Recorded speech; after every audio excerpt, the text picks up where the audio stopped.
वो उसी के शरीर से निकलेगा जिसने हस्तमैथुन किया है या गंदी क्रियाएं करके बच्चापन से ही वीर्य को नष्ट किया है। जैसे 12-13 वर्ष की अवस्था है और उस अवस्था से आप अपने कुसंग के कारण वीर्य का नाश कर रहे हैं, तो कुछ वर्षों तक हस्तमैथुन करने वाला या अन्य गंदी चेष्टा करने वाला ये नहीं जान पाता है कि इसके द्वारा मेरी हानि हो रही, वो नहीं समझ पाता, क्योंकि जीवनी शक्ति भगवान अपनी तरफ से देते हैं। वो बिल्कुल ना खाए और हस्तमैथुन करे तो भी उसको समझ में नहीं आएगा।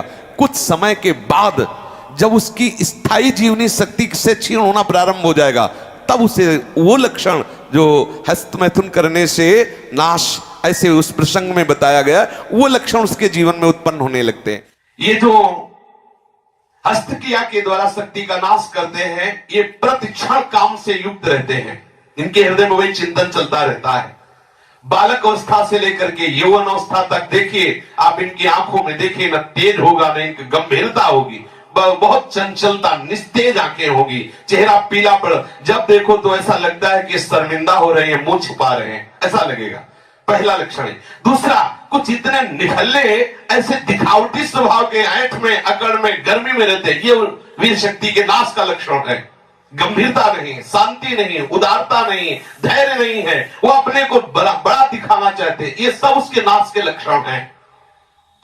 जिनका चेहरा आनंद में, देखते ही हृदय में आकर्षण, ये ब्रह्मचर्य का लक्षण है। चेहरा देखो तो उजड़ा हुआ दिखाई देता है, लगता है बिना रोते हुए भी रो रहे हैं, वो सब सिकुड़ गया चेहरा ऐसा।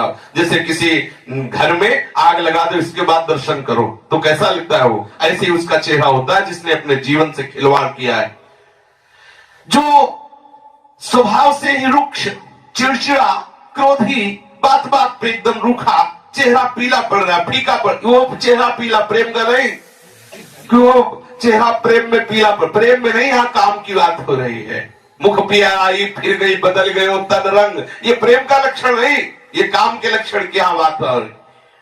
वो मुर्दा की तरह निस्तेज, खिन्न छिन्न ऐसे ही घूमता रहता, कोई लक्ष्य नहीं, कोई उद्देश्य नहीं, बात बात में आलस्य, बात बात में गुस्सा।